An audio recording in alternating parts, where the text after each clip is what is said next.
नमस्कार विद्यार्थी मित्रांनो, आज आपण मराठी कुमार भारती इयत्ता 10वी यामधील 11वा पाठ गोष्ट अरुणिमाची हा पाठ आपण अभ्यासणार आहोत.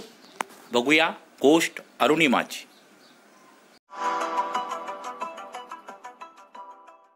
मराठी विद्या प्रबोधिनी के क्लास प्रस्तुत श्री कल्याण पाटील सोनवणे सर आपले सहर्ष स्वागत करीत आहे. विद्यार्थी मित्रांनो, आज आपण गोष्ट अरुणिमाची सुप्रिया खोत लिखित हा पाठ या ठिकाणी अभ्यासणार आहोत. सुरुवातीलाच सुप्रिया खोत यांचा थोडासा लेखिकेचे परिचय या ठिकाणी आपण घेऊया. तर सुप्रिया खोत या मराठी साहित्य विश्वातील एक प्रसिद्ध लेखिका, ज्यांनी मराठी साहित्य विश्व स्वतःच्या लेखणीतून अजरामर केलेलं आहे आणि त्यांना वेगवेगळे पुरस्कार सुद्धा मिळालेले आहे. एक समृद्ध असे लेखणी करून मराठी साहित्य विश्वाला एक वेगळी कलाटणी देणारी लेखिका म्हणजे सुप्रिया खोत होय. तर आज या ठिकाणी यांनी आपल्याला जे विविध वृत्तपत्रातून, मासिकातून, महाराष्ट्र टाइम, पुढारी, कृषीवल यासारख्या विविध वृत्तपत्रा माध्यमातून सदर लेखन केलेलं आहे. छाया प्रबोधन पुणे साहित्य संपादिका म्हणून काही काळ त्या कार्यरत होत्या. असे एक वेगळे व्यक्तिमत्व म्हणजे सुप्रिया खोत. तर बघूया त्यांनी आज या ठिकाणी अतिशय सुंदर असा की विद्यार्थी मनाला एक प्रेरणादायी असा हा पाठ आपल्या समोर दिलेला आहे, ज्याचं नाव आहे गोष्ट अरुणिमाची. तर बघा, हा पाठ अभ्यासत असताना थोडक्यात या ठिकाणी आपण अल्पसा परिचय लेखिकेचा आपण घेतलेला आहे. तर या पाठातून एक वेगळी जिद्द, एक वेगळा आत्मविश्वास, एक वेगळं स्वकर्तृत्व काय असतं हे या पाठात आपल्याला अभ्यासणार आहोत. अरुणिमा सिन्हा संपूर्ण वादळी आयुष्याच्या वाटेला आलेली एक तरुणी आहे. बघा, दुर्दैवाच्या फेऱ्यात सापडलेली. तिच्या बाबतीत काय घडतं हे या ठिकाणी आता आपण बघणार आहोत. बघा, या ठिकाणी अभ्यासत असताना जिद्द, चिकाटी, दुर्दैव, महत्वाकांक्षा, प्रयत्नवाद यांचे मूर्तिमंत उदाहरण म्हणजेच अरुणिमा होय. अरुणिमा हे पात्र असं आहे की जे आमच्यासाठी खूप प्रेरणादायी आहे. अपघातामुळे अपंगत्व आलेल्या अरुणिमाने आयुष्यात हार मानलीच नाही. उत्कट ध्येयाने उंच शिखर गाठण्यासाठी ती सज्ज झाली आणि एव्हरेस्ट गाठणे हे भल्या भल्यांचे स्वप्न असावे. भल्या भल्यांचे स्वप्न साकार करण्याचे जे स्वप्न असतं ते हिनं स्वतः करून दाखवलेलं आहे. पण सकारात्मक दृष्टीने अरुणिमाने हे स्वप्न सत्यात उतरवलेले आहे. बघा विद्यार्थी मित्रांनो, या पाठात अरुणिमा स्वतःवर आलेल्या संकटात तिला गमवाव्या लागणाऱ्या पायासाठी सहानुभूतीची अपेक्षा करताना दिसत नाही. उलट प्रतिकूल परिस्थितीवर मात करून आपलं स्वतःचं ध्येय गाठण्याचा आदर्श या ठिकाणी ती आपल्यासमोर ठेवते. किंबहुना आपल्या प्रत्येकात एक जिद्द अरुणिमा असते. आपल्या प्रत्येकात ती अरुणिमा दडलेलीच आहे. तेच आपल्याला या पाठातून अभ्यासायचं आहे. तुमच्यातल्या अरुणिमेचा शोध घ्या. ध्येय साध्य करताना आलेली निष्फळता म्हणजेच अपयश नव्हे, तर कमकुवत ध्येय म्हणजेच अपयश हे कायम लक्षात ठेवा, असे या ठिकाणी अरुणिमा सांगते.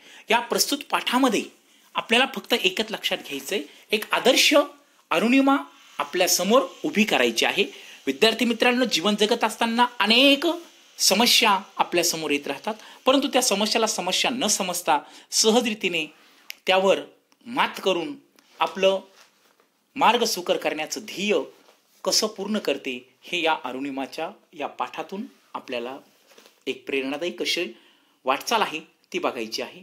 अरुणिमा सिन्हा थोडक्यात सांगतो काय आहे. तर अरुणिमा सिन्हा संपूर्ण वादळी आयुष्य वाटेला आलेली एक तरुणी आहे. बघा, दुर्दैवाच्या फेऱ्यात सापडलेली. चोऱ्यांनी गळ्यातल्या सोन साखळीसाठी तिच्यावर जीव घेणा हल्ला केला. तिला धावत्या गाडीतून रुळावर फेकले. त्या अपघातातही ती वाचली. पण अपंग होऊन अशा स्थितीत कोणतीही व्यक्ती वैफल्यग्रस्त बनली असती, आयुष्यभर दुसऱ्यावर ओझे बनून राहिली असती. परंतु अरुणिमा जिद्दी होती. तिच्याकडे पराकोटीची आत्मविश्वास होती, जबरदस्त धैर्य होते. एक पाय कापलेला असतानाही तिने एव्हरेस्ट सर करण्याचं स्वप्न पाहिलं आणि एव्हरेस्ट सर करणारी ती पहिली अपंग भारतीय महिला ठरली. सामान्य माणसामधील एक असामान्यत्व दाखवून देणारी ही घटना आहे. आणि म्हणून विद्यार्थी मित्रांनो, अरुणिमाच्या जिद्दीची ही कहाणी या पाठात आता आपण प्रत्यक्ष अभ्यासणार आहोत. तर बघूया या पाठात एक आदर्शवत एका जिद्दी महिलेची दुर्दम्य महत्वाकांक्षा कशी असते ते अरुणिमाच्या या आदर्शवत जीवन कहाणीद्वारे आपण अभ्यासूया. तर बघा, प्रस्तुत पाठ या ठिकाणी आपण अभ्यासतोय. लक्ष द्या सर्वांनी. दोस्तांनो, मी अरुणिमा सिन्हा. आज तुम्ही गुगलवर शोधले तर माउंट एव्हरेस्ट सर करणारी पहिली अपंग महिला आणि माउंट एव्हरेस्ट सर करणारी पहिली अपंग भारतीय असा उल्लेख जिचा दिसतो ती मी. पण एक सांगू, मी काही जन्मतःच अपंग वगैरे नव्हते. धडधाकट असल्यापासूनची गोष्ट मी सांगणार आहे तुम्हाला. बघा, या ठिकाणी विद्यार्थी मित्रांनो, स्वतः अरुणिमा सिन्हा आपल्याशी संवाद साधते. आपले संवाद सांगत असते की माझं जे उच्च ध्येय होतं की मला माउंट एव्हरेस्ट सर करायचं होतं. मग ते करत असताना माझ्या जीवनात काय काय घडतंय हा प्रवास या ठिकाणी तिने संपूर्ण आपल्या आयुष्यात आलेल्या समस्या आणि त्या समस्यावर तिने कशी यशस्वी रीतीने मात केली हे या पाठाच्या माध्यमातून आता आपण अभ्यासतो आहोत. तर बघा, लखनौ पासून 200 किलोमीटर अंतरावर असणारं आंबेडकर नगर हे माझं गाव. घरी मी, आई, लहान भाऊ, मोठ्या बहिणीचं लग्न झालेलं. बहिणीचे पती हेच काय ते माझे कुटुंबातील महत्त्वाचे निर्णय घेणारे. खेळावर अतोनात प्रेम करणाऱ्या कुटुंबात मी जन्मले हे माझे अहोभाग्य. पण फुटबॉल आणि हॉलीबॉल सारख्या नॅशनल चॅम्पियनशिप मिळाल्यावर आता मी CISF ची नोकरी मिळते का बघ, म्हणजे खेळाशी जोडली राहशील. हा भाईसाहेबांनी दिलेला सल्ला मी शिरोधार्थ मांडला आणि त्यानुसार नोकरीसाठी अर्ज केला आणि कॉल लेटर देखील मला आले. पण फॉर्ममध्ये नेमकी माझी जन्मतारीखच चुकलेली होती. हा घोळ दिसण्यासाठी दिल्लीला जाणे भाग होते. बघा, या ठिकाणी लखनौ पासून साधारणतः 200 किलोमीटरवर आंबेडकर नगर हे तिचं एक छोटंसं असं गाव अरुणिमाचं. मोठ्या बहिणीचं लग्न झालेलं होतं आणि बहिणीचे पतीच तिचे काय जे आहेत तर ते मार्गदर्शक आहेत. आणि म्हणून त्यांनी तिला सांगितलं की बघ अरुणिमा, तू जर एखाद्या खेळाला जर पुढं नॅशनल चॅम्पियन जर झाली तर निश्चितच तुझं करिअर बनेल. आणि म्हणून त्यावेळेस त्यांनी तिला CISF म्हणजे काय, सेंट्रल इंडस्ट्रियल सेक्युअर फोर्स म्हणजेच केंद्रीय औद्योगिक सुरक्षा दल. तर अशा याच्यामध्ये तू काय कर, तू जर त्या खेळात जर फुटबॉल सारख्या व्हॉलीबॉल सारख्या खेळात जर तू चॅम्पियनशिप मिळवली तर तुला सहज CISF मध्ये काय मिळेल, नोकरी मिळू शकते. आणि त्या दृष्टीने भाईसाहेब म्हणजेच कोण, तिच्या मोठ्या बहिणीचे मिस्टर यांनी तिला तो सल्ला दिला होता. आणि तोच सल्ला म्हणून तिने सुद्धा अरुणिमेने काय केलं, मग अरुणिमाने नोकरीसाठी एक अर्ज केला तो कॉल सेंटरला. आणि फॉर्ममध्ये त्या ठिकाणी ज्या ठिकाणी तिने अर्ज केला होता नेमकी तिची एक चूक त्या ठिकाणी झाली. ती म्हणजे कोणती, तर जन्मतारीखच तिची त्या ठिकाणी काय होती, चुकलेली होती. आणि मग ती जन्मतारीख चुकल्यामुळे तिला त्या ठिकाणी अपॉइंटमेंट मिळणार होती का, नाही.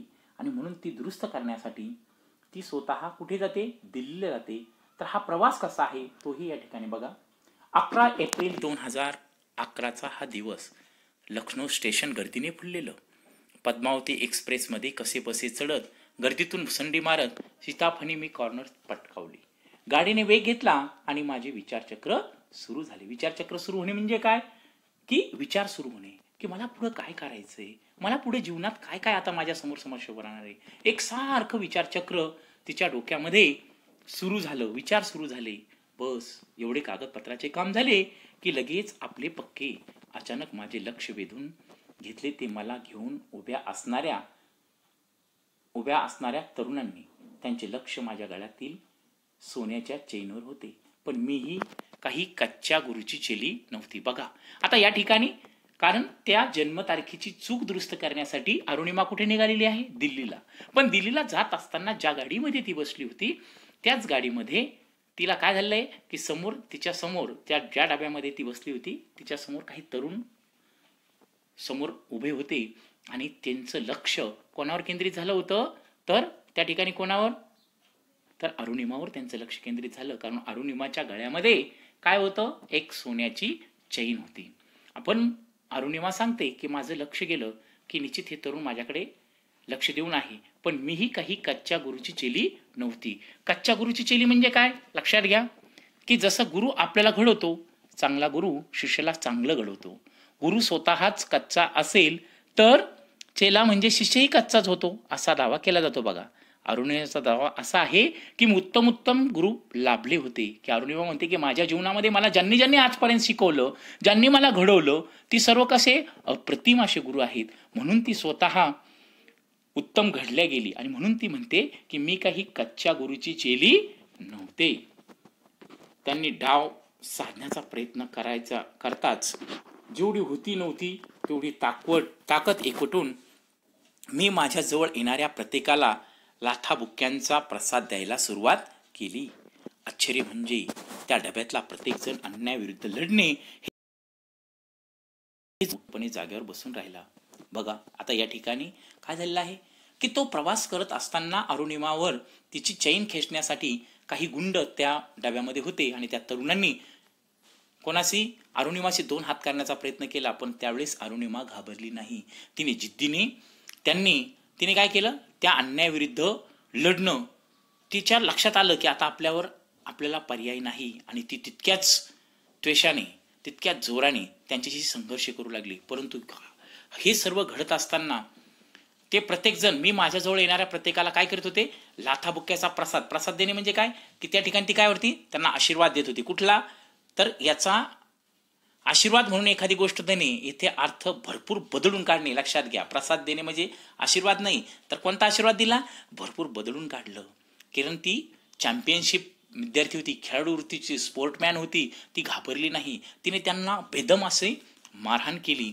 परंतु हे आमचा हा जो संघर्ष चालू होता त्या तरुणांबरोबर, हे सर्व बघ्याच्या भूमिकेमध्ये त्या डब्यातील लोक सगळे पाहत होते आणि त्यांना असं वाटत होतं की अन्यायाविरुद्ध लढणं हे जणू पाप आहे. असं त्यांच्या चेहऱ्यावर मला मख्खपणे जागेवर सर्वजण बसून राहिले. अखेर चोरांच्या सहनशक्तीचा अंत झाला. रात्रीच्या भयान अंधारात माझे दोन्ही हात पाय धरून त्या तराधामांनी मला चक्क चालत्या गाडीतून बाहेर फेकून दिले. शेजारून जाणाऱ्या एका भरधार रेल्वेवर मी आदळले आणि तिच्या वेगामुळे आणखी जोरात 2 धावपट्टूंच्या मध्ये उडून पडले. अरुणिमा, रेल्वे येते आणि तुझे पाय ट्रॅकवरून बाजूला घे, हा अंतर्मनातला संदेश मेंदूपर्यंत पोहोचतो खूप उशीर झाला होता. त्याआधीच एक रेल्वे माझ्या पायावरून धडधड करत निघून गेली. नंतर महिला आयोगाने प्रसिद्ध केलेल्या रिपोर्टनुसार तब्बल 49 रेल्वेगाड्या त्या रात्री माझ्या पायावरून गेल्या. एका पायाच्या गुडघ्यावरून खालच्या हाडांचा तर चक्काचूर झालाच होता, पण दुसऱ्या पायाची ही दुरावस्था झाली होती. बघा विद्यार्थी मित्रांनो, की एका अरुणिमाला किती संघर्षमय कहाणी आहे. बघा, ज्यावेळेस त्या तरुणांची तिने 2 हात केले, ती घाबरली नाही. त्यांच्याशी तिने संघर्ष केला, त्यांना मारलंही, परंतु ते 3-4 जण होते आणि डब्यामध्ये कोणीही तिला मदत केली नाही.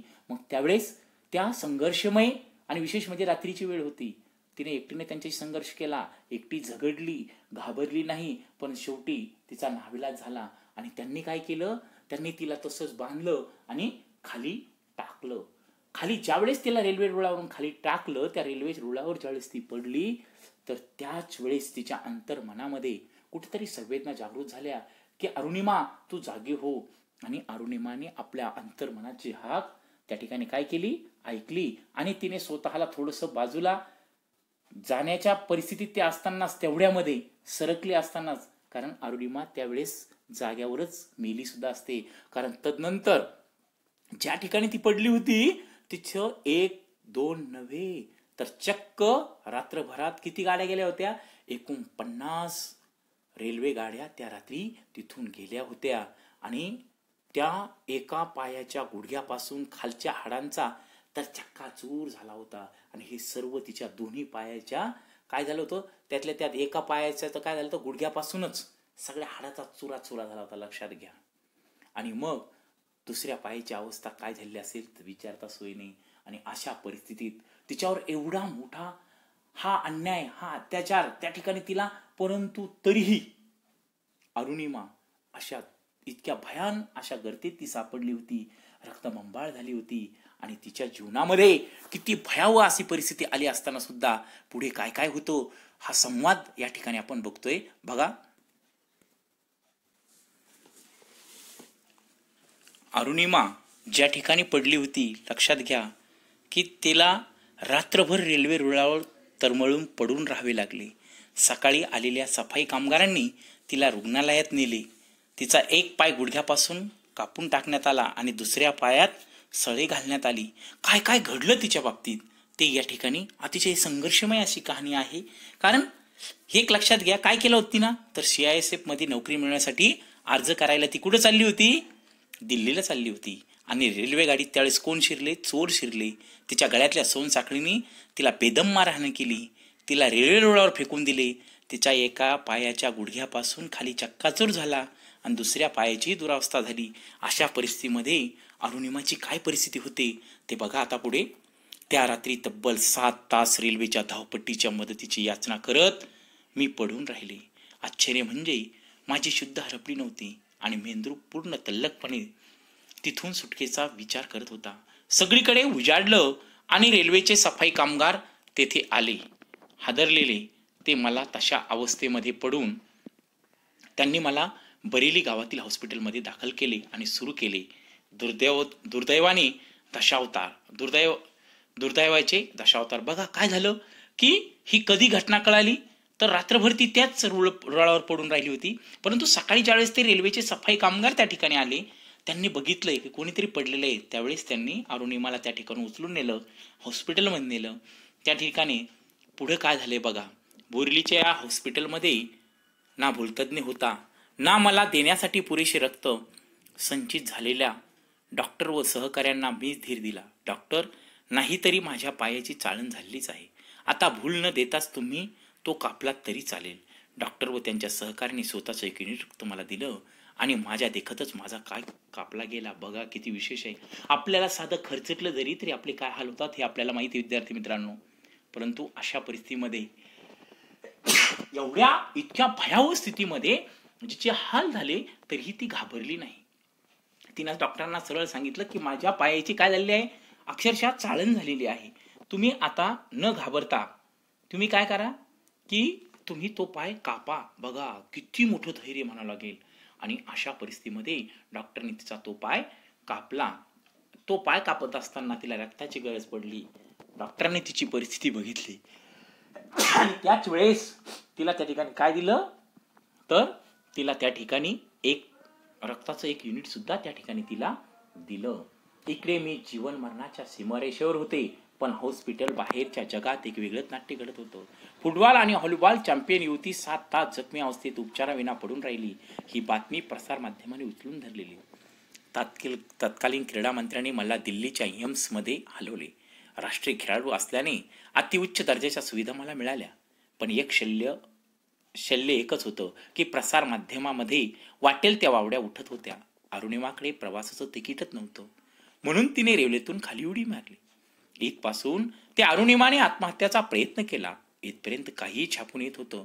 तब्बल 4 महिने एम्समध्ये राहिल्यानंतर शारीरिक जखमावर मलमपट्टी झाली होती. पण या मानसिक जखमीचे घाव अंतरंग घाळ्या करणारे होते.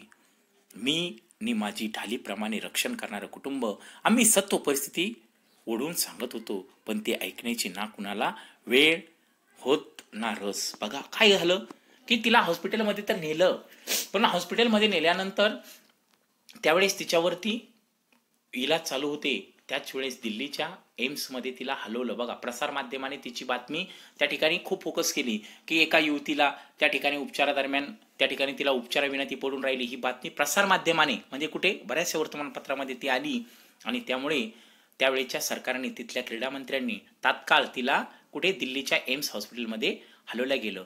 तिथं हलवलं खरं, परंतु त्या ठिकाणी ज्या ठिकाणी तिला नेलं त्या प्रसार माध्यमाने त्यावेळेस अरुणिमाकडे लक्ष देण्याचा प्रयत्नही केला.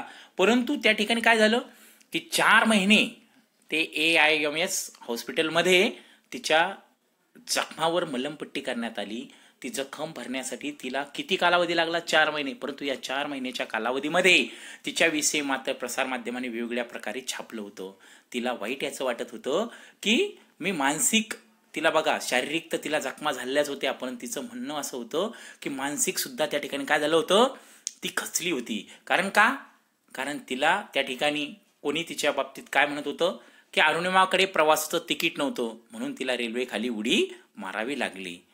किंवा अरुणिमाने आत्महत्येचा प्रयत्न केला असं तिला ज्यावेळेस छापून आलं त्यावेळेस तिला अत्यंत दुःख वाटलं. तिच्या कुटुंबालाही खूप मोठं दुःख झालं.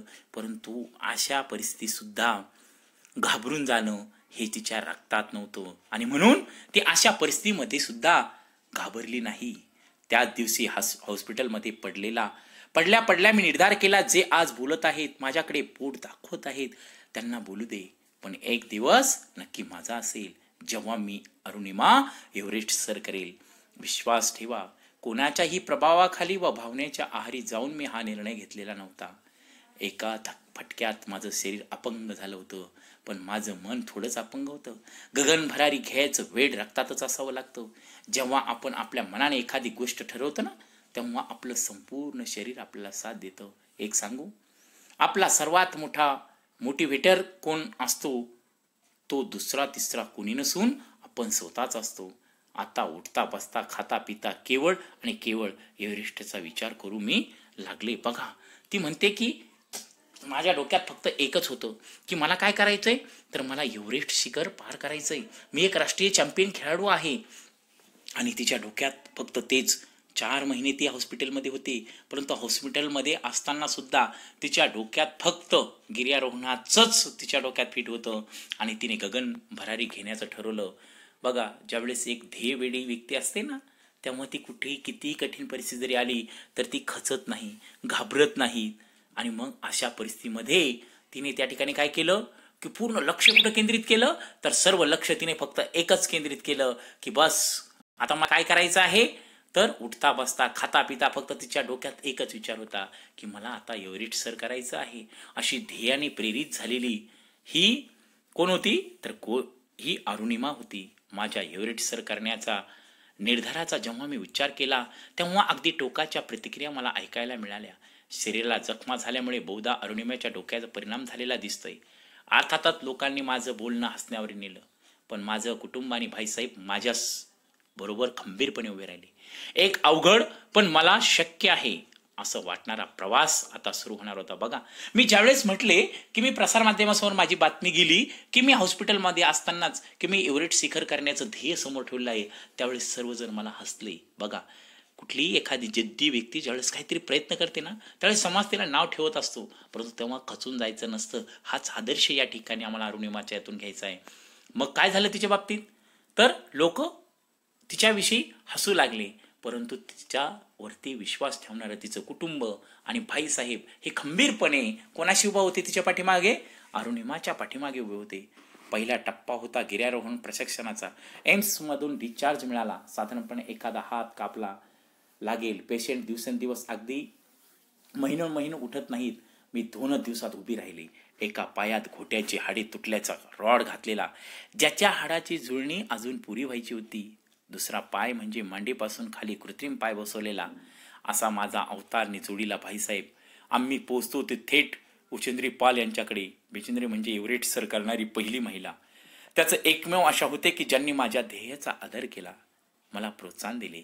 त्या म्हणाल्या, अरुणिमा, तू अशा परिस्थितीत इतका मोठा निर्णय घेतलास, तुला ठाऊक आहे तुझ्या आतलं एव्हरेस्ट तू केव्हा सर केला आहेस. आता तुला एव्हरेस्ट सर करायचं आहे ते फक्त स्वतःला सिद्ध करायला, जगाला तू कोण आहेस ते दाखवून द्यायला. बघा काय झालं की तिच्यामध्ये एक दुर्दम्य अशी इच्छाशक्ती होती आणि म्हणून तिने ठरवलं की काही जरी झालं तरी मला काय करायचं आहे, मला एव्हरेस्ट शिखर पार करायचं आहे.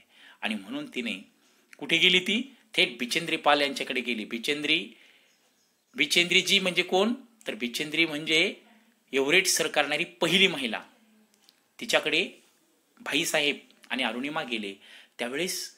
ज्यावेळेस तिची ही इच्छाशक्ती पाहिली अरुणिमाची, त्यावेळेस त्यांनी तिला सांगितलं की अरुणिमा, ही लक्षात ठेव, तू अशा परिस्थितीमध्ये एवढा मोठा निर्णय घेतला, याचा अर्थ असा आहे की तू केव्हाच एव्हरेस्ट शिखर पार केलं सुद्धा, लक्षात घे. आणि असा आदर्श तिच्या समोर ज्यावेळेस बिचेंद्री पाल यांनी ठेवला, बिचेंद्रजीने तिला जे प्रोत्साहन दिलं ते त्या ठिकाणी अरुणिमा म्हणते की मला ते खूप मोठं होतं. मला माझा स्वतःचा आत्मविश्वास त्या ठिकाणी जागृत झाला. नेहरू गिरीभ्रमण प्रशिक्षण केंद्र बहुधा आशिया खंडातील सर्वोत्तम असावं. इथे माझे 1.5 वर्षासाठी खडतर प्रशिक्षण सुरू झालं. छोटे पण बऱ्यापैकी धोकादायक पर्वत चढणे, जवळपास मरणप्राय कठीण अनुभव घेणे, ध्येयापासून उच्चारण करून पाहणारी कष्टदायी प्रशिक्षण, यातूनच मी लावून सलाखून निघत होते. बघा या ठिकाणी ते काय म्हणतात की मी लावून सलाखून निघत होते. म्हणजे काय? लावून सलाखून निघणे म्हणजे काय? तर अत्यंत कठीण परीक्षेत सुद्धा यशस्वी होणे. आणि तोंड देणे म्हणजे काय? तर समोर जाणे. म्हणजे आलेल्या प्रत्येक समस्याला तिने निर्धारच असा केला होता की आता काही झालं तरी आपल्याला एव्हरेस्ट शिखर सर करायचंय.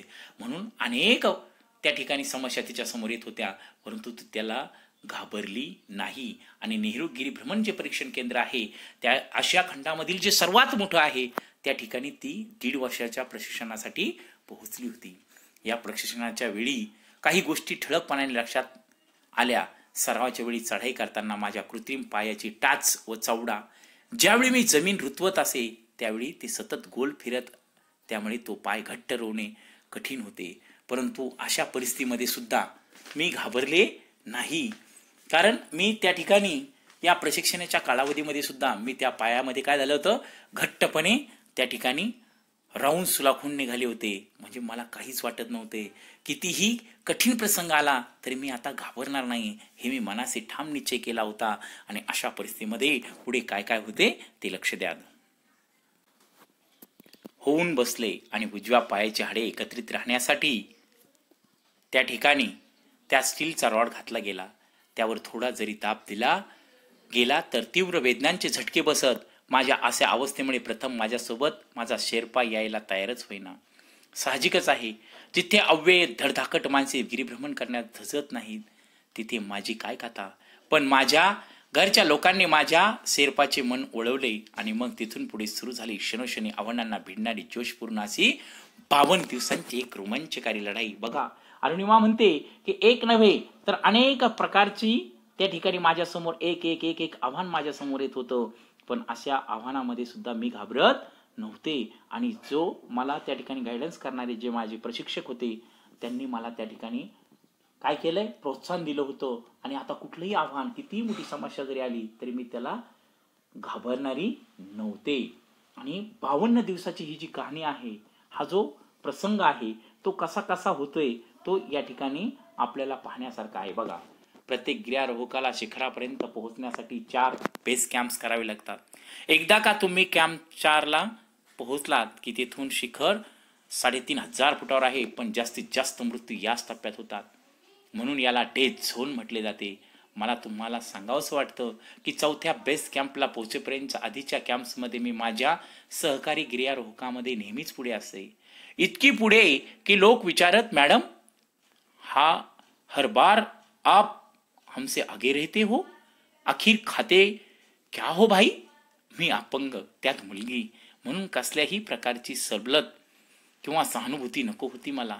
कदाचित याच विचाराचं प्रतिबिंब माझ्या कृतीतून उमटत होतं. बघा कारण त्यावेळेस एक नव्हे तर अनेक प्रकारचे ज्या ठिकाणी ती प्रवास करत होती, 3500 फुटावर वर चढायचं होतं. त्यात बघा दोन्ही पाय निकामी झालेले. आणि अशा परिस्थितीमध्ये नेटकेच रुग्णालयामधून काय मिळाला होता, डिस्चार्ज मिळाला होता. आणि डेथ झोन म्हणजे काय तर मृत्यूप्रवण क्षेत्र की मृत्यूवर त्या ठिकाणी स्वार व्हायला निघाली होती. आणि स्पॉन्सरशिप म्हणजे काय, प्रायोजकता. बघा पण त्यावेळेस ती घाबरली नाही. बघा ती घाबरली नाही आणि तिने जिद्दीने पेटून ती उठली. त्या कॅम्पमध्ये सुद्धा ज्यावेळेस तिला बाकीचे म्हणायचे, मॅडम आप हर बार आप हमसे आगे बढ़ते हो, आखिर क्या खाते हो भाई. असं तिचे जे सहकारी होते त्यावेळेचे गिर्यारोहकाच्या प्रसंगाचे, त्यावेळेस त्यांना ते आवर्जून म्हणायचे. त्यावेळेस ती उत्तर द्यायची की नाही मी काही खात नाही, माझी फक्त काय आहे, जिद्द आहे. माझं फक्त मला एकच ध्येय आहे की मला कुठल्याही परिस्थितीमध्ये हार मानायची नाही. डेथ झोनची लढाई सुरू झाली. जिकडे तिकडे मृतदेहाचा खच पडलेला, हाडगोठणारी थंडी, मृत्यू जवळून दर्शन घेत होतो. मला आदल्या रात्री भेटायला बांगलादेशी गिर्यारोहक मृत्युमुखी पडलेला दिसला. पोटातून उसळून ओर येणाऱ्या भीतीला मी आवर घातलं होतं. तुला मरायचं नाही अरुणिमा, अंतर्मनाला मराव मी हेच बजावत होते.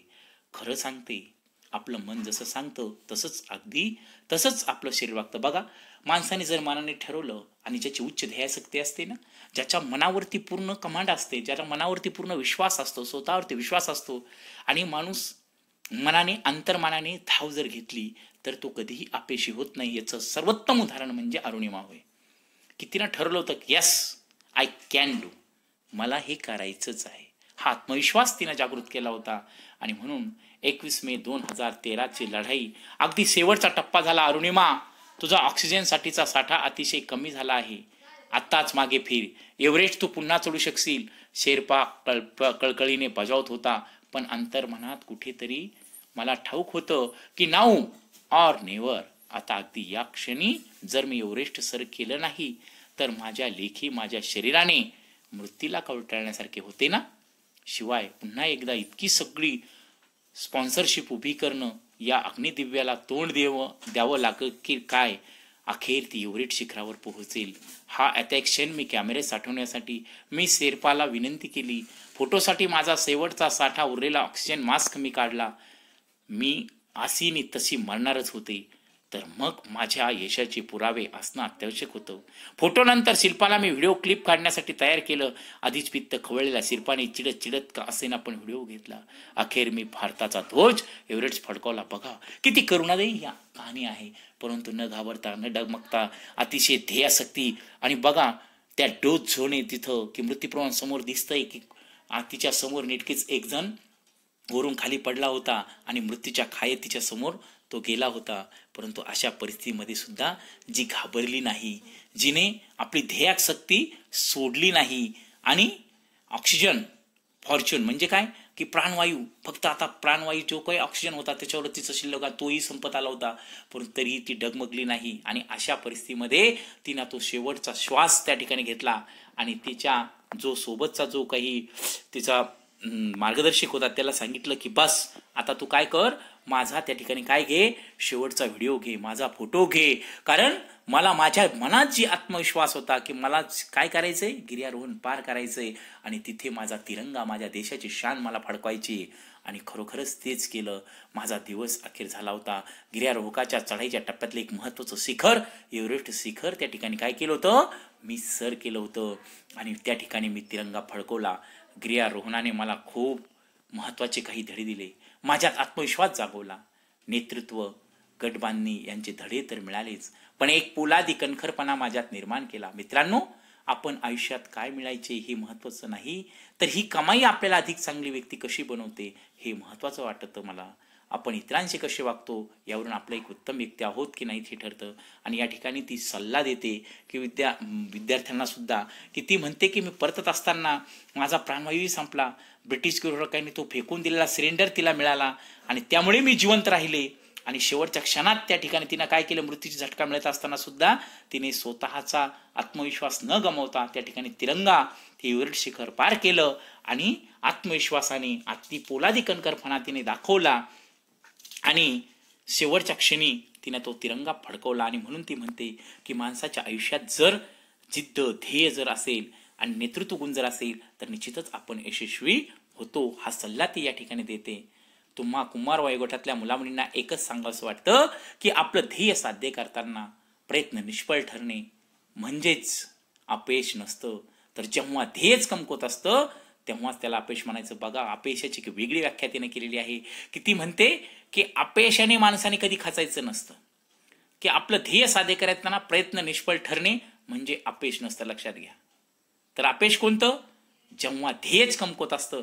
फक्त आपलं ध्येय हे आत्मविश्वासपूर्वक असावं, निष्ठापूर्वक असावं. यस आय कॅन डू, हा आत्मविश्वास जागृत करायचा की मी ही करणारच, असा दृढ निश्चय जर तुमच्यात असेल तर तुम्ही निश्चितच यशस्वी होता. आणि याचं सुंदरसं असं उदाहरण म्हणजेच कोण, तर आपल्या समोर असणारी ही अरुणिमा.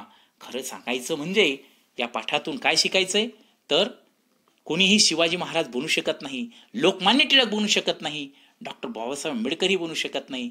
त्यांच्या इतकी उंची गाठणं कुणालाही शक्य नाही, कारण त्या महान उभे होत्या. मग आपण काहीतरी करायचंय, हा आत्मविश्वास कोणी केला होता मनामध्ये, तर तो अरुणिमाने केला होता की मी महापुरुष नाही बनू शकत, परंतु मला काहीतरी बनायचंय, मला देशासाठी मला काहीतरी करायचंय. आणि म्हणून अरुणिमाने अतिशय जिद्दीने तिचा हा प्रवास तिने पार करून दाखवला आणि एक वेगळी जिद्द तिच्यातून आपल्याला पाहायला मिळते. म्हणून विद्यार्थी मित्रांनो, आपण प्रत्येकाने या पाठातून एकच शिकायचंय की मी दिवसभरामध्ये कोणती ना कोणती तरी कृती करीत असतो, त्यावेळी आपल्या मनात कोणता तरी हेतू असतो. हेतूशिवाय कुठलीही गोष्ट कधीही करायची नाही. आपला हेतू म्हणजेच काय, तर आपलं ध्येय होय. हे ध्येय उराशी बाळगले असते तर त्या अनुसरूनच आपण वागत असतो. म्हणून प्रत्येक विद्यार्थ्याने कृती करत असताना आपल्याला आपलं ध्येय स्पष्टपणे लक्षात असलंच पाहिजे, तरच आपण यशस्वी होऊ शकतो. असं एक उच्चतम ध्येय घेऊन पर्वतरांगा पार करत एव्हरेस्ट शिखर ज्या अरुणिमाने पार केलं, तिचीच ध्येयशक्ती आपण आपल्या मनात ठेवूया आणि त्या पद्धतीने निश्चितच प्रयत्न करूया आणि जीवन जगत असताना येणाऱ्या समस्येला सहजपणे तोंड देऊया. असा आदर्श जर आपण अरुणिमाचा सर समोर घेतला तर तुम्ही कधीही अपयशी बनणार नाही. असा आदर्श या ठिकाणी घेऊया आणि इथे थांबूया. जय हिंद. धन्यवाद मित्रांनो. निश्चितच हा व्हिडिओ जर तुम्हाला आवडला असेल तर तुम्ही या व्हिडिओस लाईक करा, कमेंट करा आणि सबस्क्राईब करायला विसरू नका. कारण या अशा प्रकारचे नवनवीन व्हिडिओ तुम्हाला आणखी पाहायला मिळतील. त्यासाठी निश्चितच याला पुनश्च एकदा विनंती करतो की या चॅनलला लाईक करा, कमेंट करा आणि सबस्क्राईब करायला विसरू नका. धन्यवाद.